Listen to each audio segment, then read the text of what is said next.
We're going live.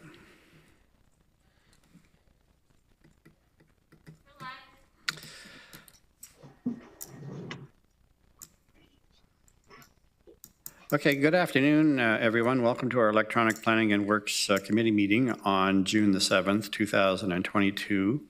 Due to the COVID-19 pandemic, committee members are practicing physical distancing and are participating electronically. Regional Chair Redmond and Councillors Jowett, Clark, and myself are present here in the council chambers along with staff. I will now call on the committee clerk to conduct the roll call. Regional Chair Redmond. Present. Councillor Verbanovic. Present. Councillor Jaworski. Here. Councillor Clark. Present. Councillor Lawrence. Present. Councillor Jowett. Present. Councillor Erb. Present. Councillor Nowak. Present. Councillor Kiefer. Councillor McGarry. Present. Councillor Armstrong. Present. Councillor Harris. Present. Councillor Shantz. Present. Councillor Foxton. Present. And Chair Galloway. And present. Thanks, Aaron. And we have regrets from Councillor Strickland. Okay, I'd like to acknowledge that the land on which we gather virtually today is the traditional territory of the Haudenosaunee, Anishinaabe, and Neutral people. We acknowledge the enduring presence of the Indigenous people with whom we share this land today, their achievements, and their contributions to our community. Are there any declarations of pecuniary interest under the Conflict of Interest Act? Seeing none. Today we have quite a number of items, but no delegations, and only one presentation, only one staff presentation, which is on the climate action update later on. So we'll start with the consent agenda items. If you wish to remove or speak to any one of those items, now's the time. Councillor Shantz. Yeah, thank you. I'm really happy to see the EA for Arthur Street and the Elmira bypass. It's been a long time coming, so I very much appreciate that. But I wonder if I could ask for some clarification. I still get lots of questions and comments on the bypass. And on page 2 of 6, page 42 of our package, let me see if I can get the actual wording here. It says other recommendations for road improvements beyond the 2031 to 2041 planning horizon include for an Elmira bypass road north of Listowel Road.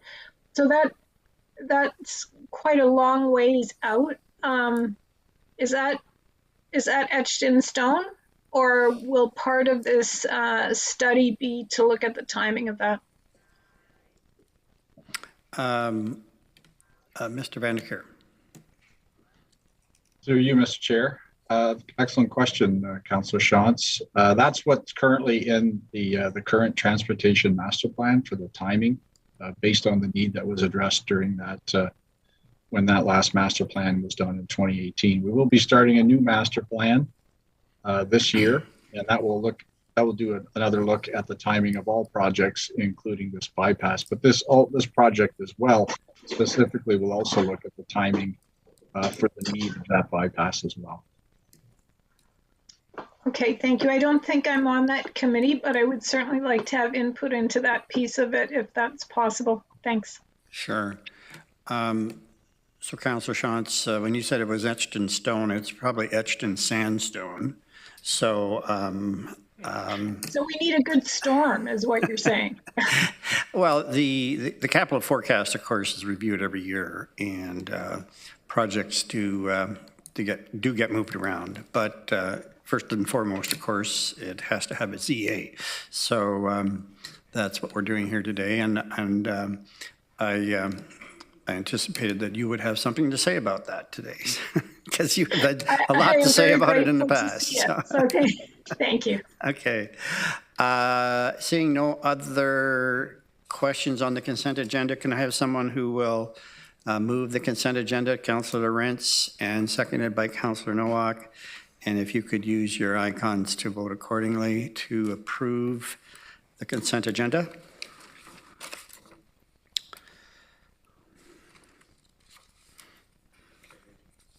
And that's carried. Okay, moving to the regular agenda, and again, as I said earlier, we have no presentations until we get to the climate action item, but we do have staff who are available on all reports to answer any questions that you might have. So on the 15 Charles Street matter, we have Matthew Chandy and Sarah Miller, who are here to answer any questions. And are we going to take down the voting icons? Oh, trying to. There we go. Okay, so questions. Councillor Clark.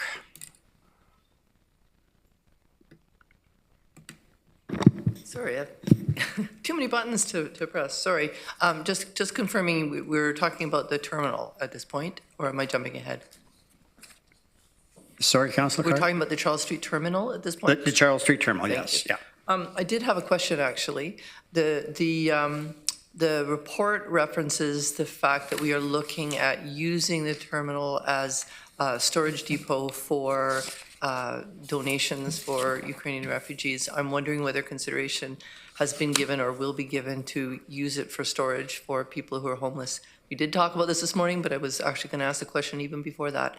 I just know that this is an issue, not just for people in encampments, but for people accessing shelters generally.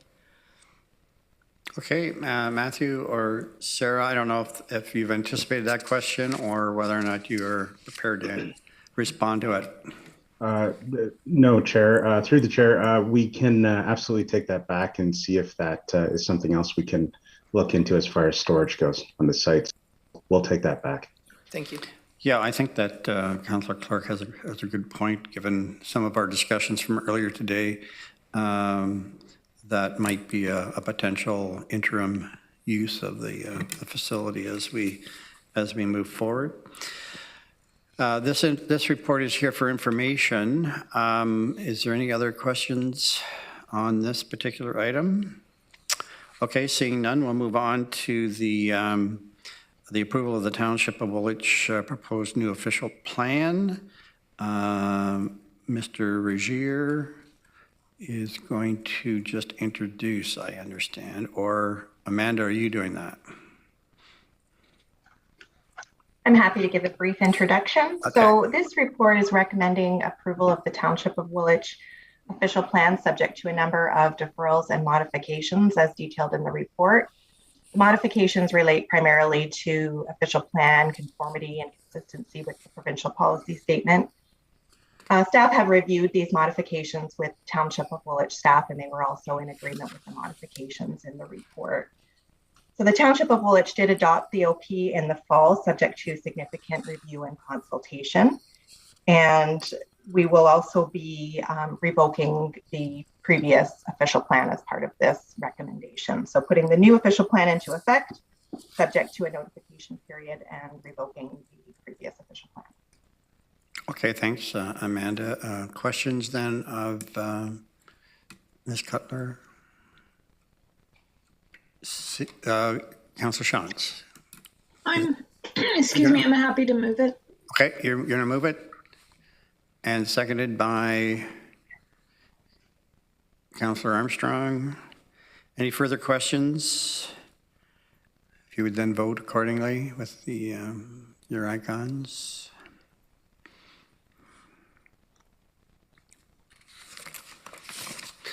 And that is carried. Thanks, Amanda. The next item is a transit matter. Transit service plan, specifically for September this year. Mr. Malcolm is here to answer any questions. Any questions on the transit plan? I'm seeing none, but I have one. And of course, we were I guess, forewarned that the hiring of enough operators is really problematic to get them onboarded for all of these changes. But what I'm wondering, Mr. Malcolm, is whether or not there is any opportunity to expedite Part C of this recommendation to January as opposed to April. I know that we can't do it for September, but is January a possibility, or is that kind of counterintuitive to how these improvements get implemented? To you, Chair Galloway, staff would not recommend doing this kind of significant service change that's proposed for Cambridge, and it's a significant network redesign really for the Cambridge service area. We wouldn't recommend doing that in the middle of winter. It's not historically been the time when we would introduce a significant service change. If there's bad weather, cold weather, and if people aren't aware of the changes, we'd probably end up with a number of the people showing up at the incorrect bus stops or not knowing the new route plans, and they are significant. So, we would recommend deferring the Cambridge network redesign to spring because it's the right time of year. And we know for certain that we'll have the right number of operators hired by spring to manage this change. It's a significant number of net new operators. And if we can defer it till spring 2023, if you approve that, then that would be the right time. We'd have the right number of operators. We could do the whole service change in Cambridge at one time, which would have the greatest benefit, I believe, to the Cambridge riders. And deferring the 201, 202 changes, if we couldn't do those in January, if approved, and we flip that with the Cambridge changes, we wouldn't necessarily have the right number of operators, and we'd also be looking at probably significant crowding issues on the routes 201 and 202 that serve the campuses, knowing that there's going to be more people on campus and the ridership is returning to those routes in a significant way. Okay. Thanks, Neil. Can I have a move? I see no other questions. Would someone please move the recommendations, Councillor Foxton and Councillor Clark, and would you vote then accordingly, please? And that's carried. The next item is the Downtown Cambridge Truck Diversion Study. Again, no presentation or introduction. Mr. Vandekeer can answer any questions. I would suspect you all noticed. Well, I'll let people ask their questions first. Councillor McGarry. Thank you, Chair Galloway. And I would have to say that I was glad to see the recommendations from staff. And I know that it's not easy to reroute truck traffic into other people's neighborhoods, but I was pleased to see that the staff report supports the McQueen-Shaver Boulevard bypass. That's specifically why that southern boundary road was made in the first place. And that's been a long-standing issue to try and divert some of the truck traffic and other traffic from Brantford up Highway 24 that are trying to reach the 401. So I was glad to see that.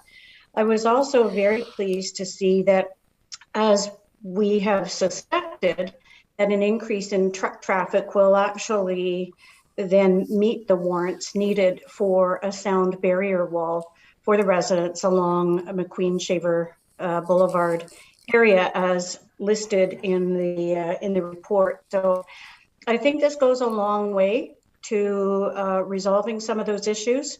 The warrants will be met so that the sound barrier wall will be in place. And further to Council's direction from a little while ago, this helps achieve ensuring that those residents who live along busy regional arterial roads will have a little bit more, I guess, a little bit more thought put in while we're building these roads to what the local residents have to put up with in terms of noise. And I think this is very timely. I think it does speak to the fact that we are now concerned too about some of those arterial roads as they grow in numbers of vehicles, that the residents' concerns will be noted. So my question then, after that long preamble and motion of support here, is that I'm wondering what would come first. Would it be a possible design of a potential wall? Will it have to go through more sound studies, or can you tell me what will come first along this way and how much the public will have input into any design? Thank you. Thanks, Councillor McGarry. Mr. Vanderkeer. Through the chair, thank you for the questions. The first steps are to get the truck diversion approved by council. But prior to that, staff would like to reach out to affected residents, because there are residents who may support and who may not support the truck diversions, depending on the alternative routes. So typically staff would go out and do some public engagement, get some information, and then we plan on providing a recommendation to council about the truck diversion in early 2023. But in the meantime, we want to be as proactive as possible. So design and construction staff are undertaking the design of walls that meet the warrants along McQueen-Shaver Boulevard.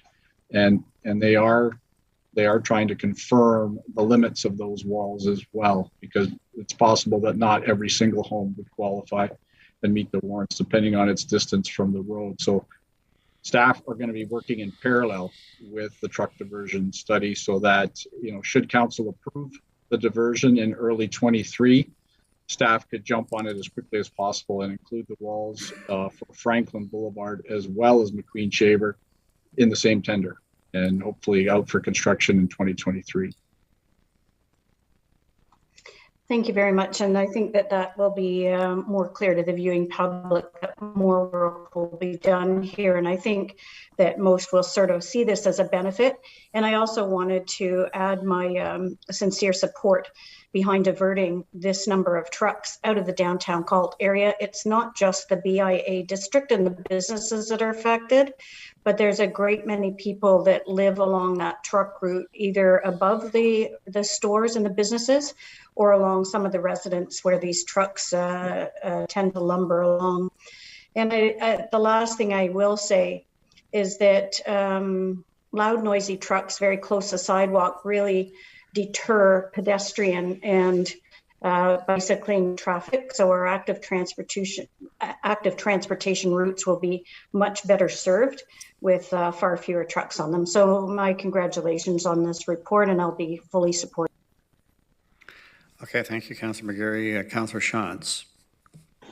Thank you. And I just want to take this opportunity to point out the similarities between this request and our request for a bypass. And I know that's not what's on the agenda today, but thank you, Councillor McGarry, for pointing out the good reasons why trucks in downtown areas don't work well, and I will certainly support this recommendation. Councillor Foxton. Yeah, I'm going to be the devil's advocate, and I'm sorry, but through you, Chair, we have always asked for a truck bypass as well. As you know, the turn on our intersection between Stanley Street and Northumberland is right at our cenotaph. We've had 2 trucks hit it so far and done damage. So again, we've asked for it, and the region said they don't do that.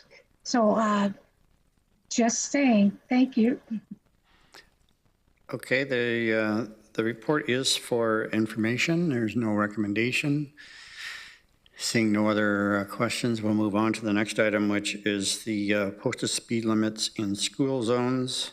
And this does have a recommendation or a series of recommendations associated with it. Mr. Vanderkeer again is here to answer any questions. Councillor Clark is trying to get my attention. Sorry, I couldn't get my screen to react. My question really is about monitoring, given that I understand this is a pilot. That's a lot of zones, and I'm just wondering how we are going to do the evaluation of it. Oh, I see. Through the chair, yeah, staff would typically put out speed sensing plates to monitor the speeds several months or up to a year after the installation. So it's pretty typical. We collect speed data on a lot of locations in the region. These would just be other locations that we would add to our program. Okay, thank you. Councillor Foxton. Maybe I read them wrong, but Steve, through you, Chair, 2.2, and there's 3 of them in regards to speed in the speed zone. And doesn't the last one say we don't recommend them? So I'm really confused because in this one you're asking us to pass them. The next one you're saying you're not recommending them. Through the chair, my apologies to Councillor Foxton for creating some confusion. The second report is an appendix to the first report, and it's a reference to the 2015 report that staff did on this very subject. And so it's provided as a reference. In that report, staff did not recommend any changes to existing posted speed limits. But at that time, we didn't have the same amount of tools in our toolbox as we do now. So in today's report, we're actually recommending a change at 31 of 35 locations to implement a time of day, day of week, and month of the year speed reductions, which wasn't a tool that was available to us in 2015, nor was automated speed enforcement. That was not available in 2015 either. But thank you for the clarifying question. No, thank you for clarifying. Okay, Councillor Lawrence. Thank you, Mr. Chair. Just back to Councillor Foxton's comment about trucks, gravel, trucks, gravel. Anyway, I do have a couple of questions for Mr. Vandiker, and I found this kind of interesting, and I thought it would be an easier read if all of those 31 spots had the municipality that they were in, and try to guess and figure out which ones go where. I certainly knew the city of Kitchener ones, but not so much the other. Anyway, I know this is a big item, and it's going to be one that I think a lot of people may be confused with. It seems to me that we're looking at putting out more signage, which can be confusing. We're using data that came from 2014 to 2018. And I find that a little troubling as well, because over the last 4 years, lots of things have changed since even 2018. So my biggest question, I guess, Mr. Chair, is how are we going to enforce this stuff? Because none of this is going to work unless there's enforcement, and we all know that. I mean, I live on I have to drive to Westmount Road to get out of Stony Brook, where I live.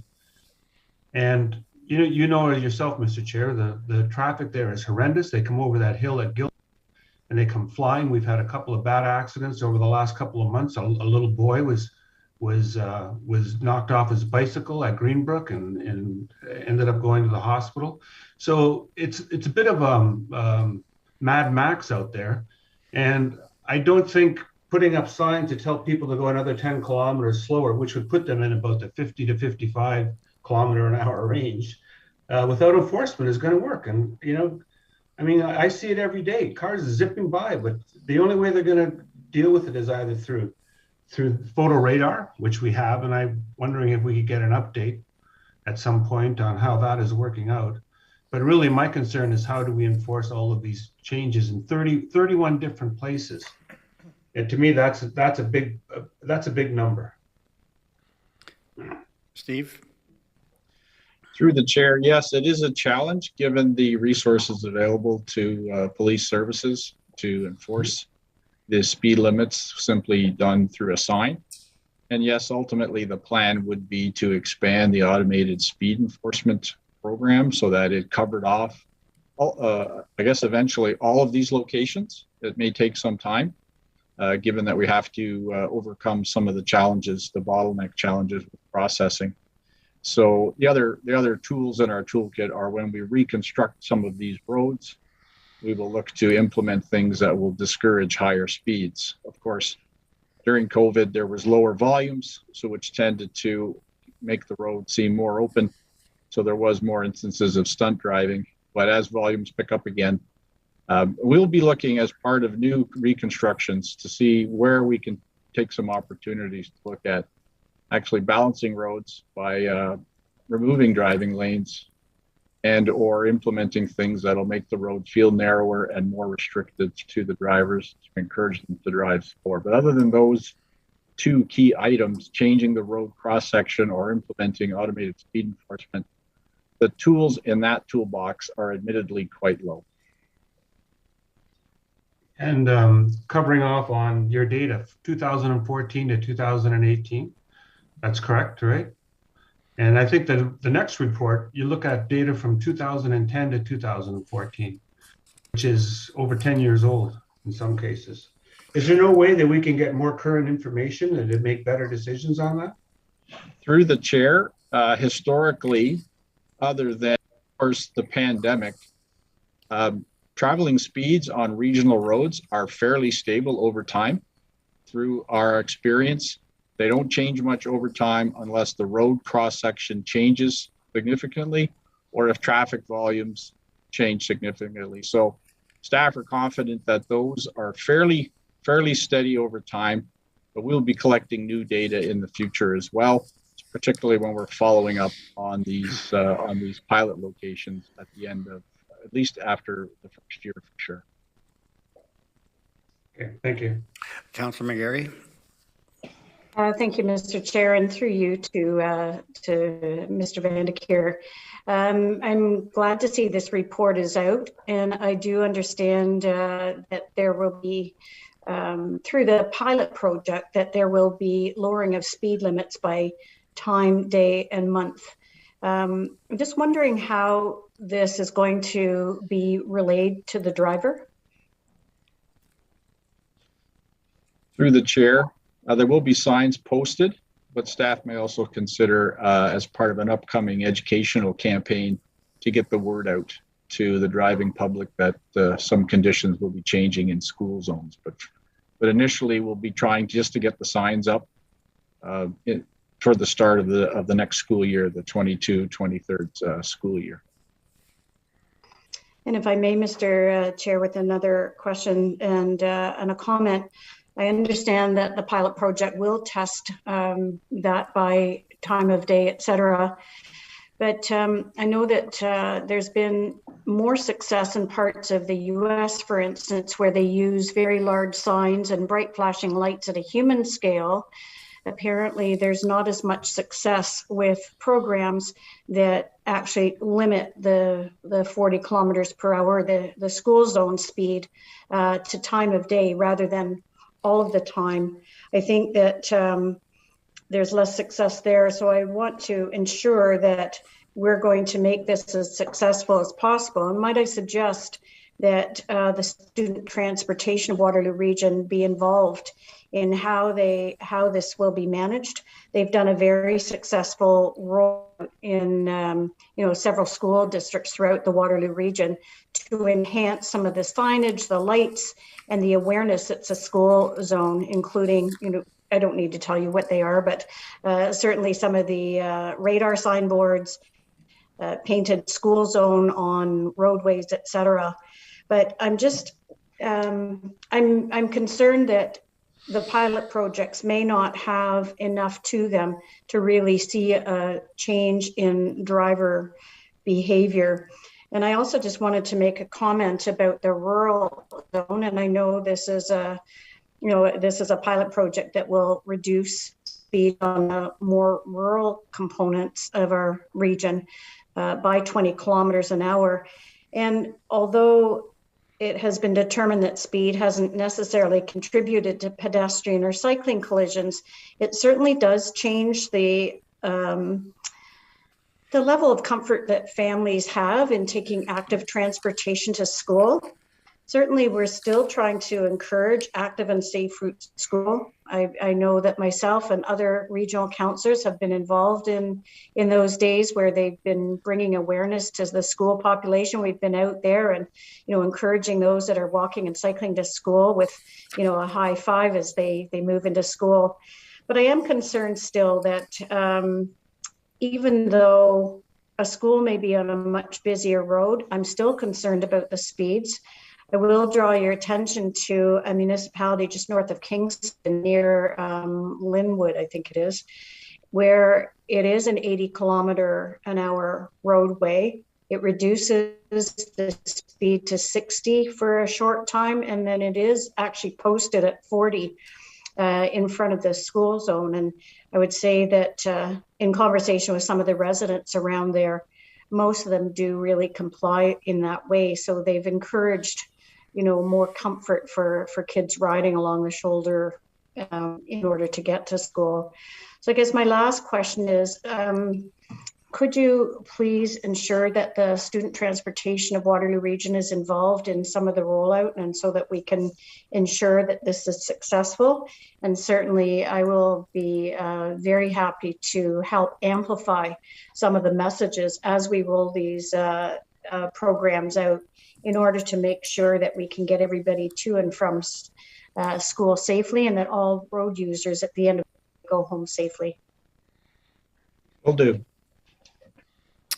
Okay, thanks, Councillor McGarry and Mr. Vandick here. No further questions. Could I have someone move the recommendations? Councillor Lawrence. Chairman, I just have one more question. Oh, one more question. Okay, Councillor Lawrence. Sorry. Yes. Just on this pilot project, so all 31 are going to be considered pilot projects? Through the chair, that's correct. And how long is it going to be a pilot project for?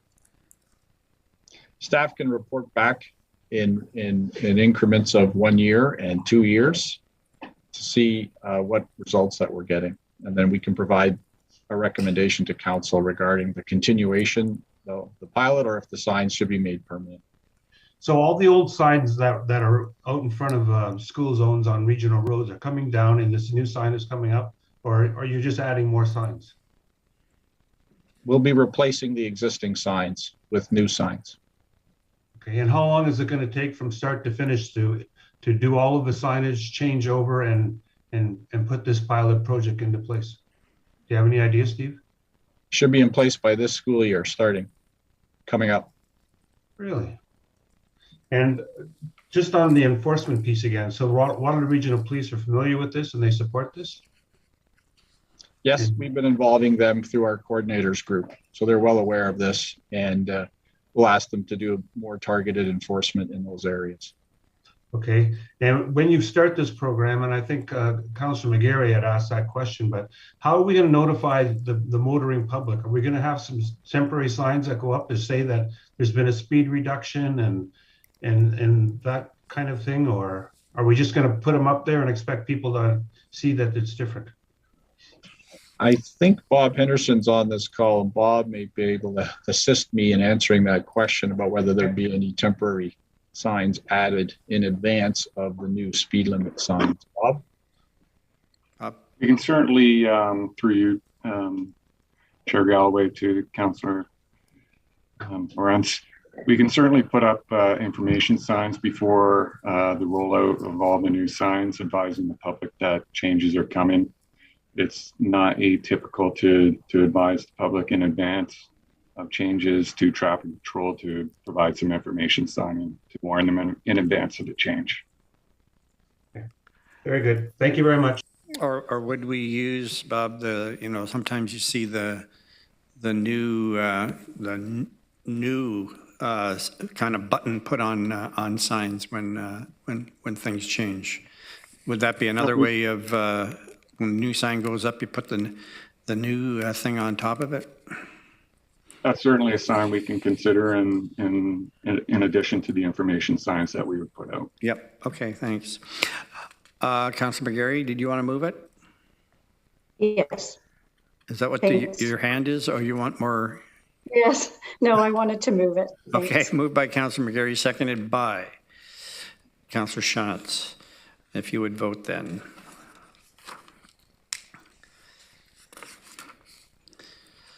And that's carried. We have a couple of expropriation items. The first is in the Township of Woolwich for a roundabout at the intersection of Line 86 and Floridale Road. Mr. Schelling is here, as is Mr. Bauer. If there are any questions, Councillor Schatz. Not really a question, just thank you for doing this, and I'm happy to move the recommendation. And just with one added comment is, and we've talked often about traffic coming in and out of our towns and trying to slow it down, and I think this will help to do that in some way. Good. Okay, moved by Councillor Schatz, seconded by Councillor Foxton. We vote accordingly then.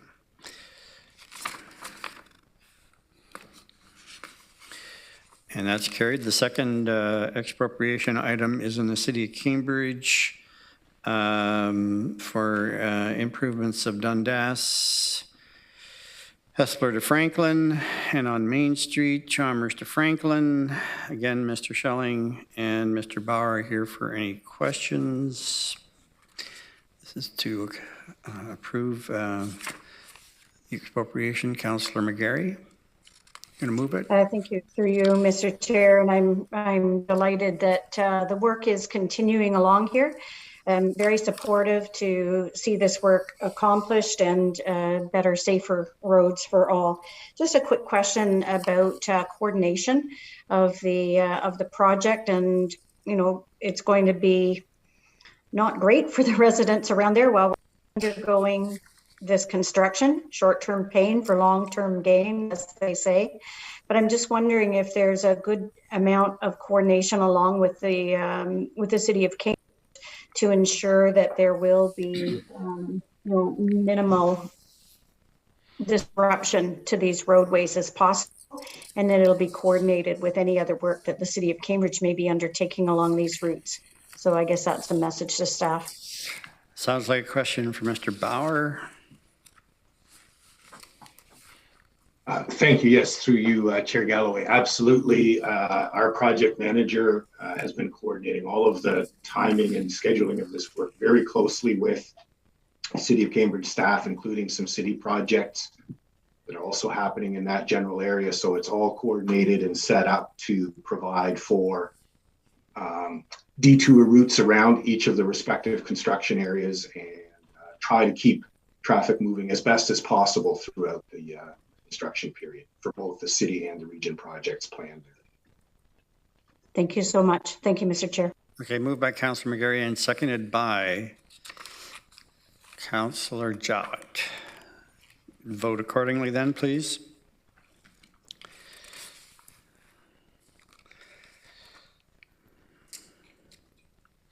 And that's carried. The next item is the green bin organics processing strategy. Mr. Arsenault is here to answer questions. There is a recommendation associated with this report.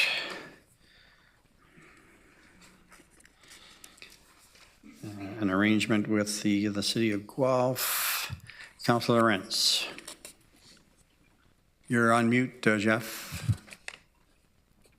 You should practice your lip reading. I'll move the recommendation.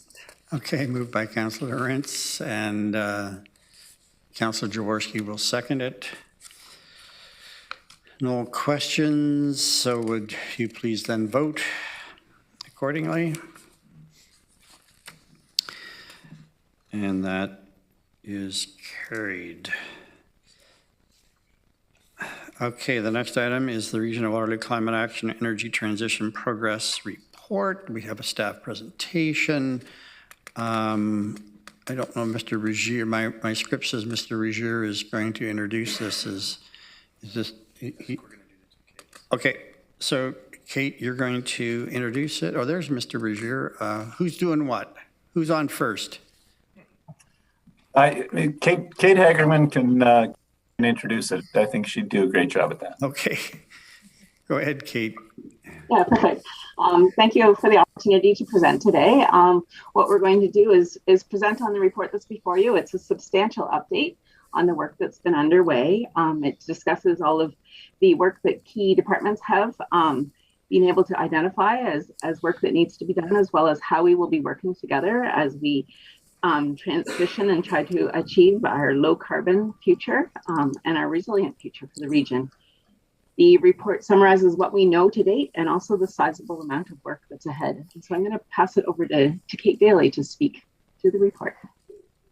Thanks, Kate. And Kate. Just got to figure out how to get off mute. Hello.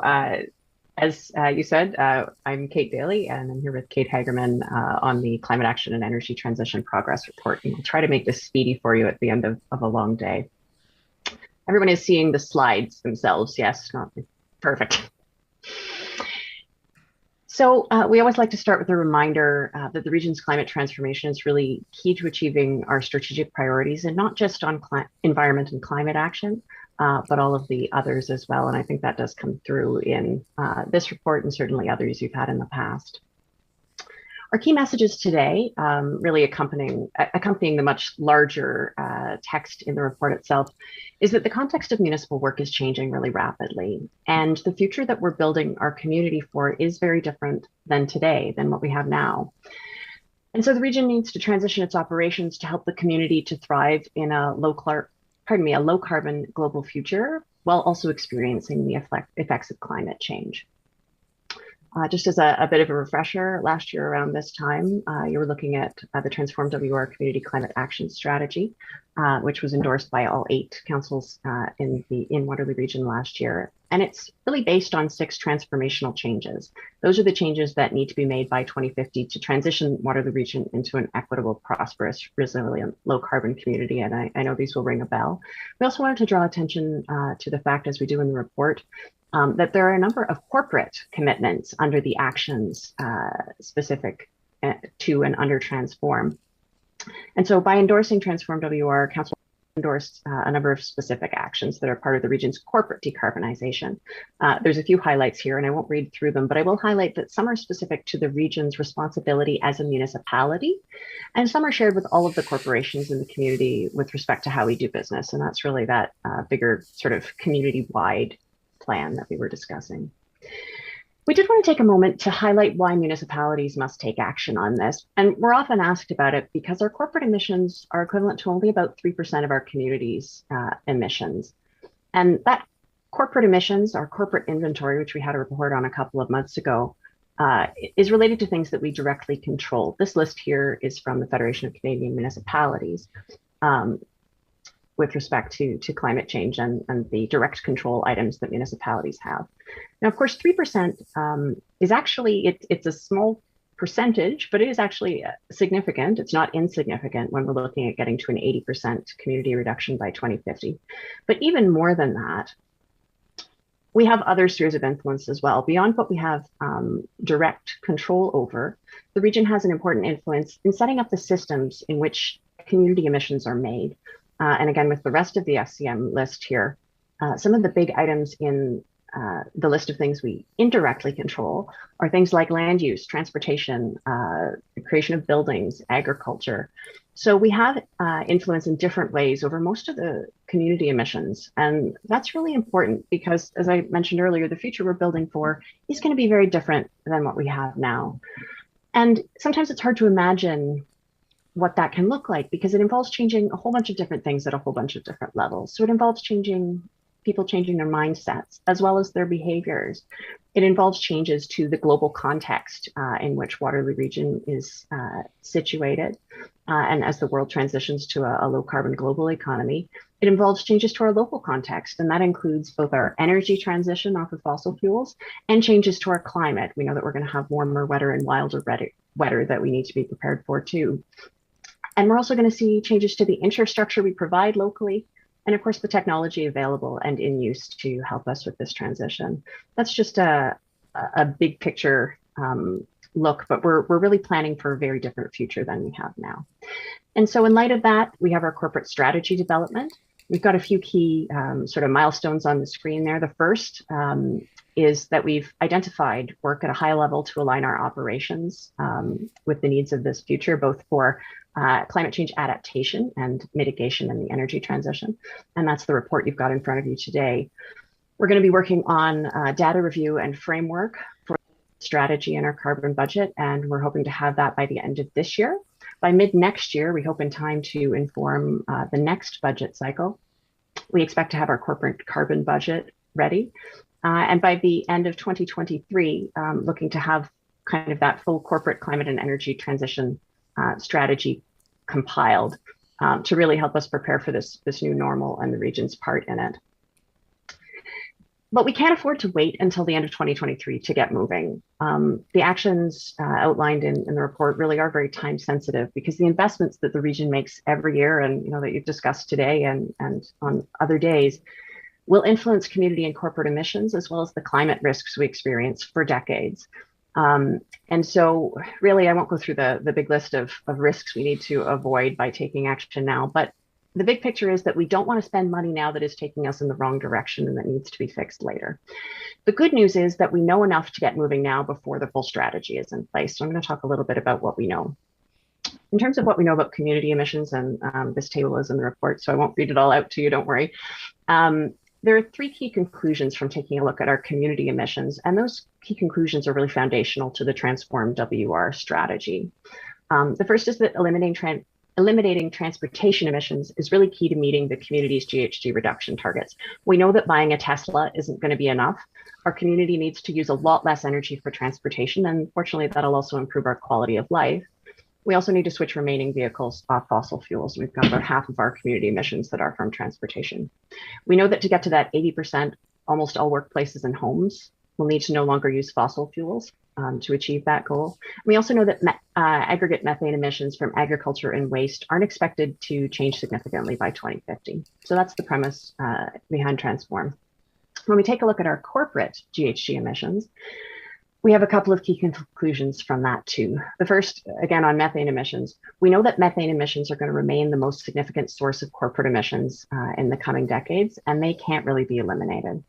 And as a result of that, really all of the region's energy-related emissions will need to be eliminated by 2050.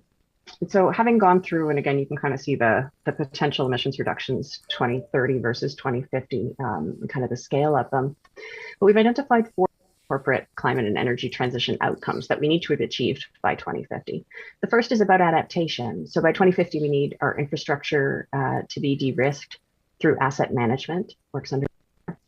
We need, on energy, our fossil fuel use to have been eliminated. On methane, we need our fugitive methane emissions to be minimized to the extent possible.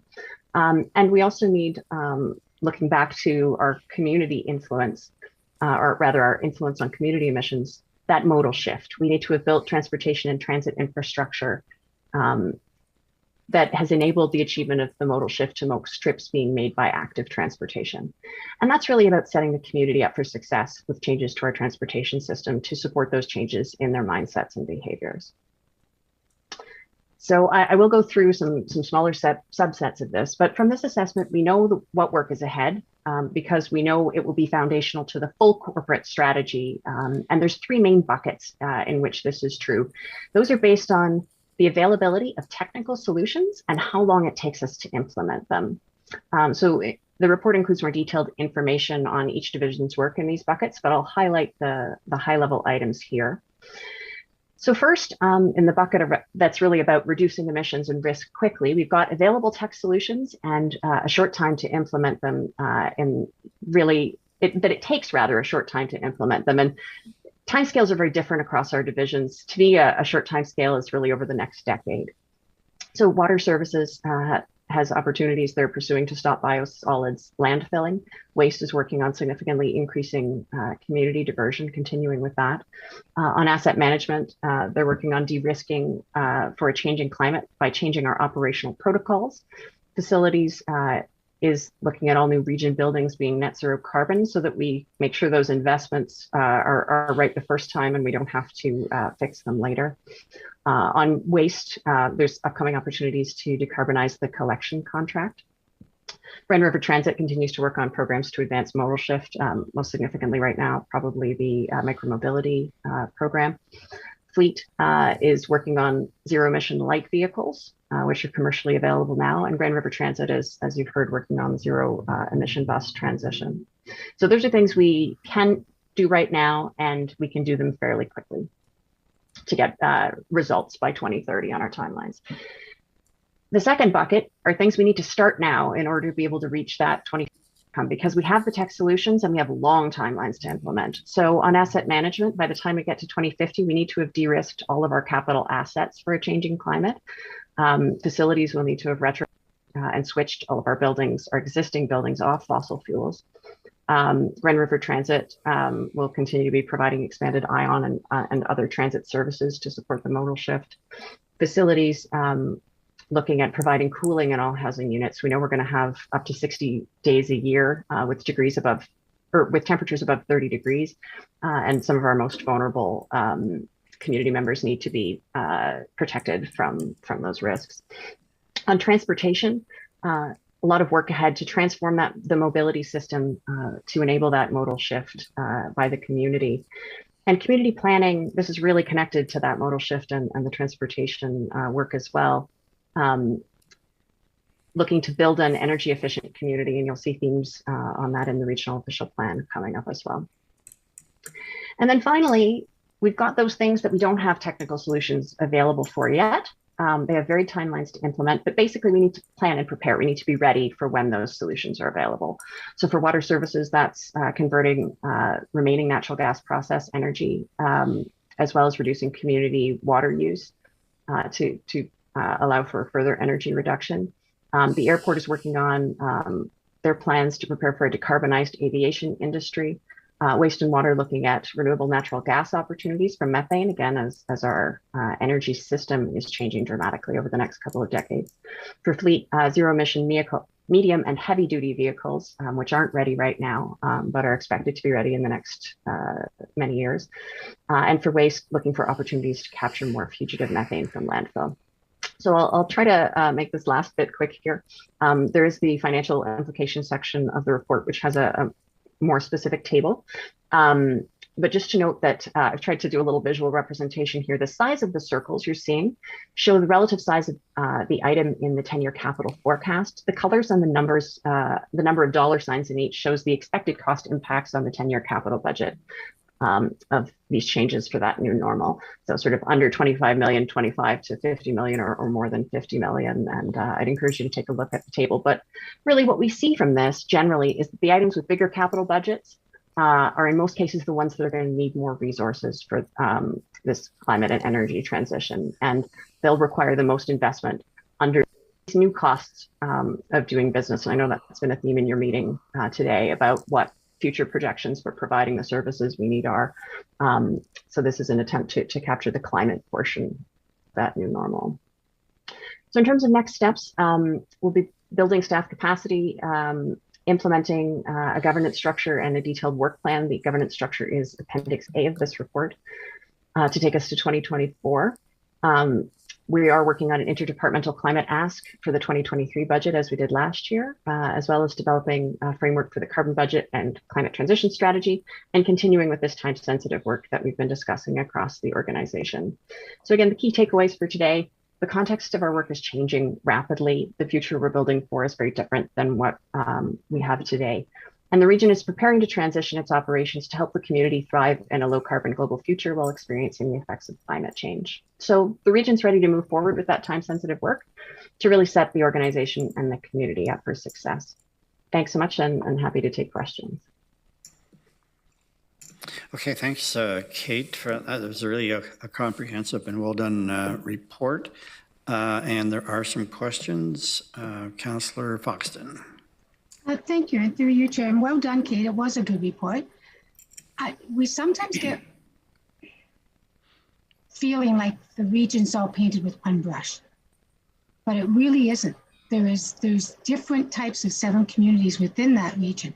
For instance, the ION you had as the biggest circle and the biggest demand, but we in the township don't have the ION. And that's saying, what I'm saying is it would be interesting to see where the highest emissions are and work from there. you talked about methane. Are we planning on converting to methane, to use methane gas, since it doesn't break down or anything else, and it would be and it is in good supply? It sounded like a question. It is. Through your chair. I think in terms of the context of methane, we have methane emissions from the landfill that are a portion of the community inventory of the community's emissions, but they're also part of our corporate inventory.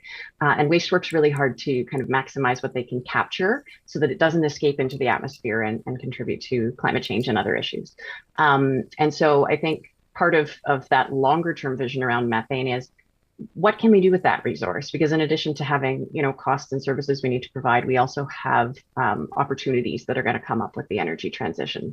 So really looking to say, are we making the best use of what we are able to capture? What opportunities as technology changes are going to increase? Because we know that methane is renewable natural gas when it's contained, and that we're going to need fuel sources like that for high energy intensity purposes, especially industrial.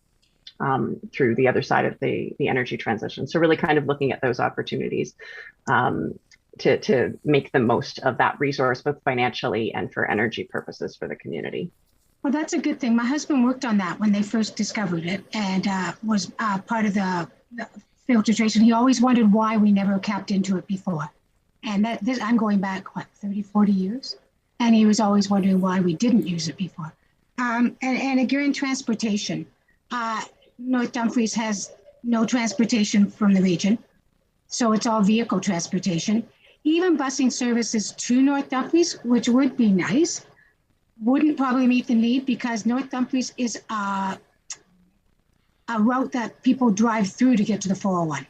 The 401 is like 3 kilometers away from here, right? And so we draw Woodstock, Brantford, everybody else trying to find a quick route to the 401. So again, transportation, we're not going to probably eliminate the cars, because most of the cars are not from our municipality, but from travel through from the other parts of southwestern Ontario. So again, dealing with the North Dumfries, and we did have the group in the ones, Kevin's group last night, and he also recognized that we don't fall under the norms of what the 3 cities in the region fall under. And so I don't think we can paint it with all one brush. I think we have to look at really where the problems are and deal with the problem. And if they do exist, then you target something in North Dumfries. We deal with what's in North Dumfries, but you can't really paint us all with one brush. It won't solve the problem. And to try and do it in a place where you don't need to spend the money would be wasteful of the money. So yeah, I think we have to be smarter about the way we look at this. And if we don't, then we're setting ourselves up for failure. Thank you. Okay, thank you, Councillor Foxton. Councillor Jaworski. Thank you very much, through the chair. Excellent presentation, Kate, and great to see that so much consideration has already been done. My question is on emissions versus the inherent carbon footprint of a manufactured item. So I'll give you a hypothetical example. Let's say an electric bus. So let's say an electric bus probably work half as hard as a diesel bus, because a diesel bus can run essentially 24 hours a day or 18 hours a day. And certainly the carbon footprint of creating a manufacturing electric bus is hypothetically significantly harder or significantly higher than a diesel bus, because of supply chains being very constrained and close in a diesel bus versus an electric bus. So when you buy an electric bus, it comes with an inherently higher carbon footprint. And I'm just wondering, is our efforts also going to take into account that inherently higher carbon footprint, or potentially having to have 2 e-buses instead of 1 diesel bus in our plans? Or are we strictly focused on snapshot emissions in our planning? And I hopefully you know what I mean, but feel free to ask a follow-up. Absolutely, and it's a really great question, and gets at some of the issues we're going to need to sort through as we work on this data and analysis and refinement. But I think, at a high level, we know a lot more, and it's easier at this stage for us to assess our operational emissions, what you might find that we emit from our activities in a given year. We really are trying to look at life cycle emissions more and more, and there are more and more tools coming through industry and other places that we can use to get a more holistic assessment of the real energy costs, and therefore the GHG costs of what we do. And that's really why Transform, and also, you know, as much of the work as we can make it on the corporate side, is focused on reducing our energy use first and our energy needs. Because really, we've built our society around cheap fossil fuels. And the problem is that it's helped us to spend a lot of energy to build a system that requires a lot of energy, but switching to other options is more difficult if you need to meet those higher energy needs. So that's why, for example, the focus is on reducing our energy needs for transportation and then switching what's left. So I think those are the kinds of considerations we really need to get into. And you see that also with, you know, some of the items that are around consumer products using less, wasting less, and Transform. We know that, yes, we might be able to count the transportation emissions from driving the thing around to you around here, but we know that there's all kinds of energy use and therefore emissions throughout the chain. The good news is, over the long term, all of these other processes will need to be decarbonized as well. But that means that, again, finding opportunities to not need the item in question is going to be a really important part of the process.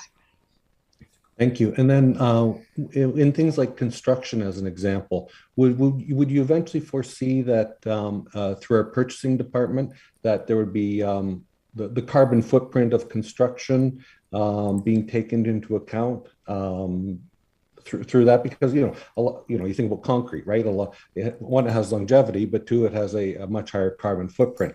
Do you foresee that coming into play, or is that still a ways off? I think it's fair to say that it's a ways off right now, but it's actively sort of an area of interest and consideration. And we're seeing lots of folks on the industry side and elsewhere working on how to incorporate that into things like municipal procurement. And I know we'll be looking for those opportunities as part of the strategy development as well. Excellent. Many thanks. Okay. I don't have any other questions, but I do have one. But again, thanks, Kate and Kate, for this report. It is a high priority, of course, as you know, for council in our strategic plan, climate action, and this is, of course, central to that. And as your pie charts indicated, this may be a question to Kate Hagerman or Kate Daly, whoever. The corporate contribution, the corporate emissions, of course, vis-a-vis the entire community emissions is relatively small. And what are we doing, like with this report and in general terms, how are some of our community partners engaged? So Transform WR, Climate Action WR, how is this report and their work being linked so that we have a real community response to the imperative? I can start off. Pete can add in. We, through the Climate Action Waterloo Region Collaborative, all of the municipal sustainability staff are in contact and sharing the progress of their report. And so through our regular meetings, we have been working together on the implementation of Transform Waterloo Region. And so this report is a piece of how the region is responding. In terms of our overall percentage of the overall emissions, corporate versus community, the 3% is significant in the community, but it's also an opportunity for the region to show leadership. And so in terms of the Transform Waterloo Region strategy, there are expectations in that strategy that corporations and industry and businesses and individuals across the community will be taking action, and the region has the opportunity through its corporate operations to show leadership in terms of its ability to take those actions as well. Overall, in terms of our impact on GHG emissions, some of the most important things that we can do will be the things that we do to enable the community members and businesses to be effective in changing their energy use habits. So connected to the regional official plan, the idea of having an intensified community with 15-minute neighborhoods will be foundational to the future ability for residents to live a low energy lifestyle without sacrificing any of their quality of life, and also to supporting our transportation modal shift. So I'm not sure if that answered all of your questions, and if Kate has anything else to add.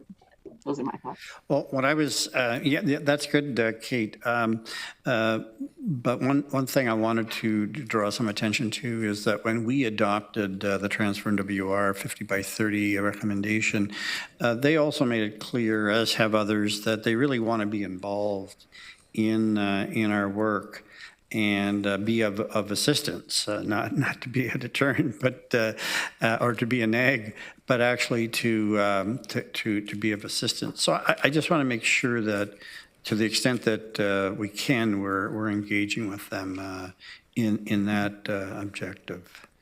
Sure, and sorry.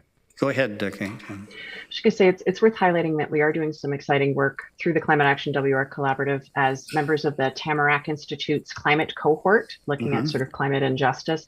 And as part of that, we're trying to look at what else we need through that collaborative and through the Climate Action WR program to support Transform WR and the community transition.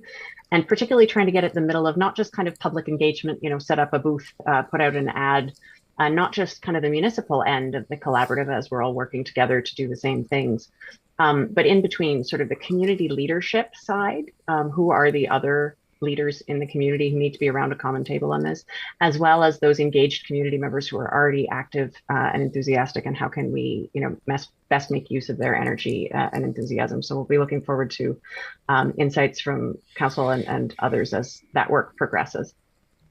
Okay. No other questions, and thanks again. And every time I drive by the landfill site now, I'm going to be looking for that fugitive methane. I've never heard that term before, and it's probably completely opaque or transparent. But I'm going to be looking for that fugitive methane. There's a recommendation. Someone wish to move that. Councillor Jaworski, seconded by Councillor Lawrence. And if you would then vote on that matter, please. And that's carried, and thanks again, Kate and Kate.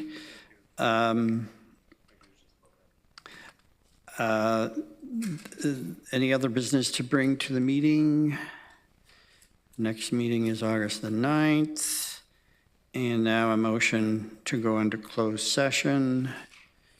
Councillor Jowett, Councillor Shantz, if you would vote, please, on the motion to go into closed session. And that is approved. We will be using the same Zoom link, and we will have a 5-minute recess for staff to reset the system. I'll see you in 5 minutes. Thank you.